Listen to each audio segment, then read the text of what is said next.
नमस्ते नेपाल अनलाइन स्कुलमा यहाँलाई स्वागत छ। आज हामी द को पार्ट 4 मा छौं। हामीले यो भन्दा अगाडि द को 3टा पार्ट गर्यौं जसमा हामीले ग्रामेटिकल रुल डिस्कस गर्यौं अनि त्यसलाई इम्प्लिमेन्ट हुने गरी त्यसको एक्सरसाइज गर्यौं। 3टा टोटल 6वटा भिडियो गर्यौं र यो द को पार्ट 4 छ र त्यसपछि पनि अब द को पार्ट 4 को एक्सरसाइज गर्छौं र टोटल 8वटा भिडियो हुन्छ द को मात्र है त। ल सुरु गरौँ पार्ट 4। अब पार्ट 4 कसरी सुरु गरौँ भन्दाखेरि एउटा एक्जाम्पलहरुबाट सुरु गरौँ अनि त्यसलाई चाहिँ म त्यसपछि डिस्क्राइब गर्छु है त। Okay, The giraffe is the tallest of all animals. The giraffe is the tallest of all animals. ठीक छ, यस्तै गरी The bicycle is an excellent means of transportation. Of transport मात्र लेखौँ न, यस्तै गरी When was the camera invented? When was the camera invented?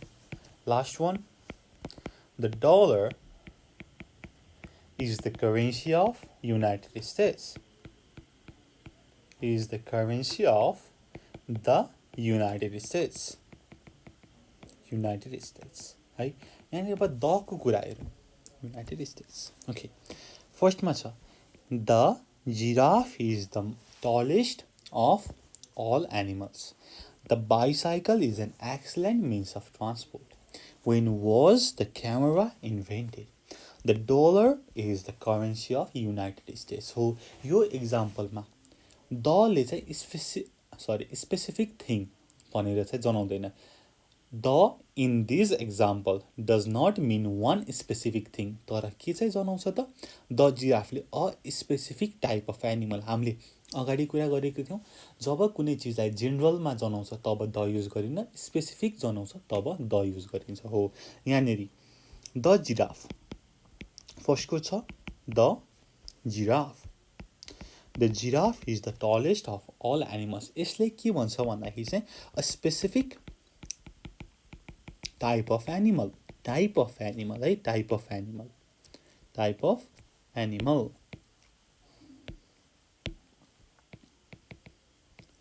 यस्तै गरी अब द बाइसाइकलले के भन्छ त? द बाइसाइकलले a specific means of transport. A specific means of transport है। हुन त यो अझै पनि जेनरलमै छ, तर पनि एउटा माथिबाट हेर्दाखेरि अब एनिमलको भित्रबाट हेर्दाखेरि चाहिँ स्पेसिफिक हो नि त, जिराफ भनेको होइन, एनिमलको त एउटा मेम्बर हो नि त, एनिमलको चाहिँ टाइप हो नि त। So a specific type of animal, not a specific giraffe है फेरि हो। In this way we can talk about type of animal, type of machine, type of currency, anything. ठिक छ, हामीले द यसरी युज गर्छौँ। हो in the same way we can use the for musical instrument. In the same way we can use the for musical instrument. तर यसमा पनि contradiction छ है। म यसको केमा चाहिँ अब म्युजिकल इन्स्ट्रुमेन्ट त भयो, अब म्युजिकल इन्स्ट्रुमेन्ट सँगै आए पनि द नलेख्ने कुरा पनि गर्छु है। ओके, फर्स्टमा अब द लेख्ने कुरा गरौँ। We can use the for musical instruments भनेर भनिएको छ। फर्स्टमा can you play the guitar? Can you play the guitar भनेको छ। यस्तै गरी अर्को कुरा हेरौँ, the piano is my favorite instrument. ल ठिक छ, हामीले जब म्युजिकल इन्स्ट्रुमेन्टको कुरा गर्छौँ हामीले द युज गर्छौँ। Can you play the guitar? The piano is my favorite instrument. अब अ पनि युज हुन्छ। अब जस्तै अ र द दुवै भएको कम्पेरिजन गरौँ न होइन। ल एउटा कम्पेरिजन नै हेरौँ। I would like to have a piano. तर के त I can't play the piano.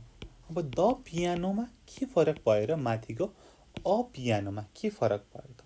अब तलको द पियानोमा I can't play the piano भनेको a specific type of instrument. हामीले जसरी माथि यो जिराफको कुरा गऱ्यौँ a specific type of animal, तर तल I can't play the piano भनेको the specific type of musical instrument भन्ने कुरा भयो। अनि माथि I would like to have a piano, मलाई चाहिँ अ पियानो भनेपछि चाहिँ एउटा नम्बर पनि जनायो, अर्को चाहिँ just I would like to have a piano भनेर भन्यो, तर तल चाहिँ स्पेसिफिक टाइप अफ इन्स्ट्रुमेन्ट भनेर जनायो। ठिक छ।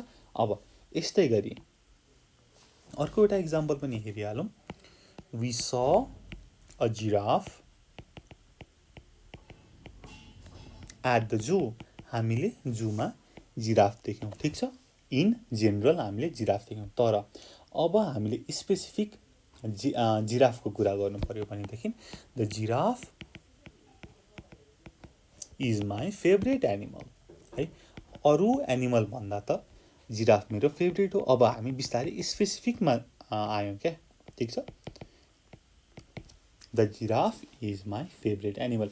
अब माथि तपाईँले कुनै प्रकारको होइन, जेब्राको नि भित्र कुनै टाइप होला नि त, कुनै अलि लामो टाउको भएको होला, कुनै अलिक छोटो टाउको भएको होला हो, त्यस्तो हामीले चाहिँ स्पेसिफिक टाइप अफ जिराफ देख्यौँ भनेर भनेको भएछ यहाँनिर दको प्रयोग गर्न सक्नुहुन्थ्यो, तर तल के छ त, द जिराफ हामीले चाहिँ अ स्पेसिफिक टाइप अफ एनिमलको कुरा गरेको भएर दको प्रयोग गऱ्यौँ। यसपछि हामीले द अर्को कुन ठाउँमा युज गर्छौँ त, जस्तै द ओल्ड, द रिच भनेको के हो त, the plus adjective, the plus adjective, तर without a noun, without a noun. The plus adjective हामीले कुन बेला युज गर्छौँ त भन्दाखेरि to talk about groups of people, to talk about groups of people, groups of people. जस्तै the old, the rich, the homeless, the sick, यस्तै गरी the इल्डरी,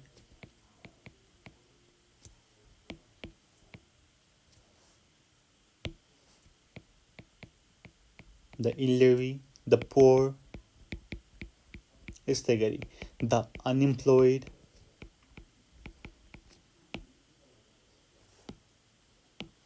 ल यो कता कता सर्यो है। ल हामी द अनइम्प्लोइडमा थियौँ, यहाँनिर त्यो अघिको नि लेखिएन छ है। ओके, फेरि लेखौँ न। द सिक पछि द इल्डरी लेखेको थिएँ मैले, इल्डरी, द पोर, द अनइम्प्लोइड, यस्तै गरी द इन्जर्ड, है। यो चाहिँ के हो त, ग्रुप अफ पिपुलको लागि जनाउनको लागि। ठिक छ। अब द ओल्ड भनेको ओल्ड पिपुल, द रिच भनेको रिच पिपुल, द होमलेस भनेको होमलेस पिपुल भनेर भनिएको। ठिक छ। अब इक्जाम्पल पनि हेरिहालौँ। Do you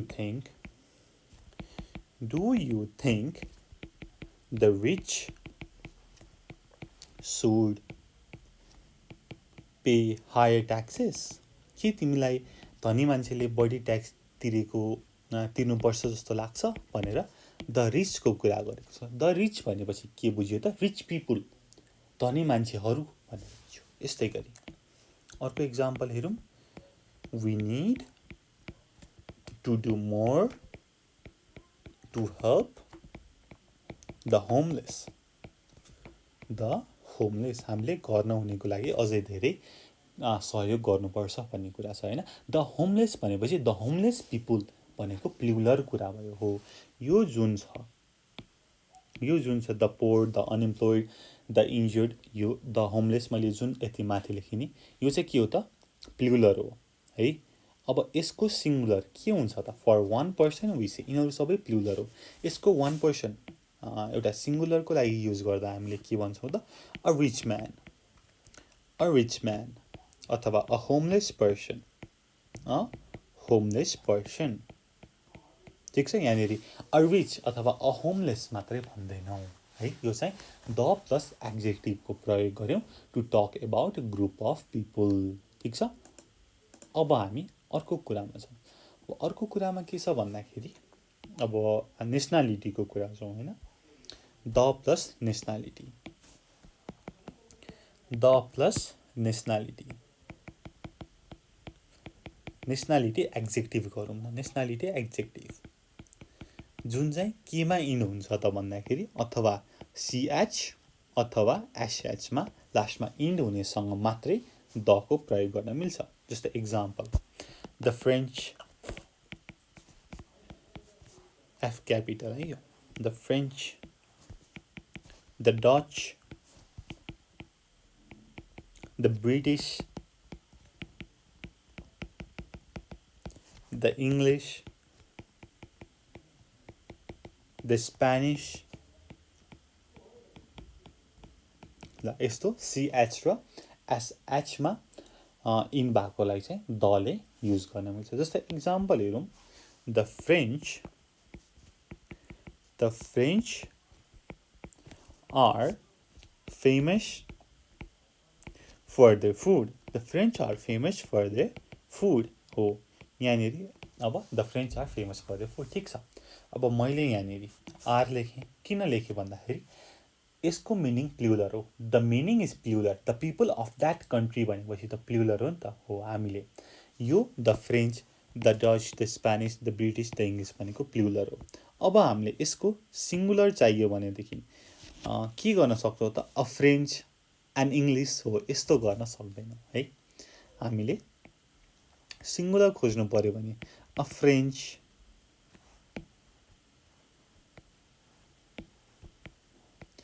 or an English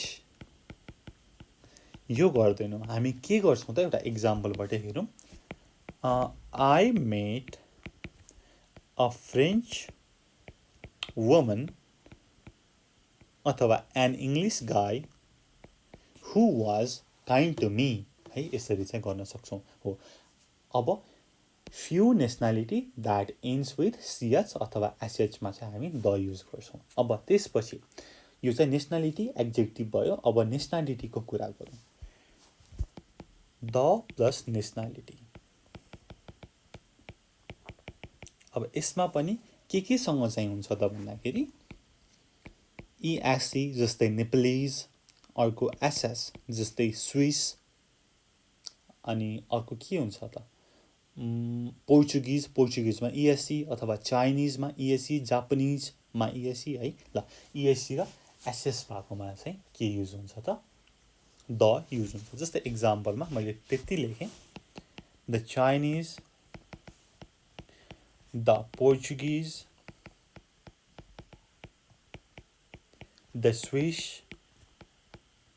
the Nepalese, the Japanese अनि अरू है त। यसमा चाहिँ द युज हुन्छ इएससी र एसएस लागेको ठाउँमा। अब जब अरू नेसनालिटी आउँछ इएसई र एसएस लागेको बाहेक, तब चाहिँ हामीले दले युज गर्दैनौँ। ठिक छ, दले द बिना नै लेख्छौँ, तर त्यसको चाहिँ प्लुरल गरेर लेख्छौँ। जस्तै इटालियनको चाहिँ इटालियन्स लेख्छौँ। जस्तै एन इटालियन छ भने इटालियन्स भनेर लेख्छौँ उनीहरूको नेसनालिटी। अब यसमा चाहिँ द लाग्ने भएन। अब मेक्सिकनमा के लेख्छौँ त, मेक्सिकन्स लेख्छौँ। अ थाईमा थाइज लेख्छौँ। ठिक छ, अब तपाईँले इक्जाम्पल दिँदाखेरि के भन्नुहुन्छ त, के अरे Italians are very friendly, Mexicans are very friendly, Thais are very friendly है, यसरी चाहिँ गर्नुहुन्छ। ठिक छ, ओके, यसरी तपाईँले गर्नुहुन्छ। अनि सबै केसमा अब यो नेसनालिटीको सबै कुरा जोडिएपछि चाहिँ एक्जेक्टिभ प्लस पिपुल हामीले गर्न सक्छौँ। जस्तै French people are very friendly, Chinese people are very friendly, Mexican people are very friendly, Nepalese people are very friendly है। त्यहाँनिर चाहिँ हामीले प्लस पिपुल चाहिँ गर्न सक्छौँ हामीले दको प्रयोग बिना। एडजेक्टिभ प्लस पिपुल हामीले गर्न सक्छौँ। जस्तै मैले लेखेँ फ्रेन्च आर भेरी फ्रेन्डली, मैले माथिको फ्रेन्चदेखि लेखेँ, सबैको एउटा एउटा। अर्को चाइनिज आर भेरी फ्रेन्डली, तल लास्टको मेक्सिकन, अब पिपुल चाहियो, Mexican people are very friendly ठिक छ पिपल जोड्नु पर्यो आर भेरी फ्रेन्डली है ल हामीले यति जान्नु पर्यो यो भिडियो पार्ट 4 मा अनि यति जानेपछि चाहिँ यसको एक्सरसाइज गर्न तपाईहरुलाई सजिलो हुन्छ अनि यसको एक्सरसाइज तपाईले हेर्नुभयो भनेदेखि ठ्याक्कै यसको इम्प्लिमेन्टेसन हुन्छ अनि तपाईलाई चाहिँ एकदमै सजिलो हुन्छ अझै पनि बुझ्नको लागि त्यति भन्दै यसको एक्सरसाइजको भिडियो पनि हेर्नु भनेर अनुरोध गर्दै यो भिडियो यही सकाउन चाहन्छु thank you for watching until next time good bye keep learning जय चन्द्र सूर्य पीस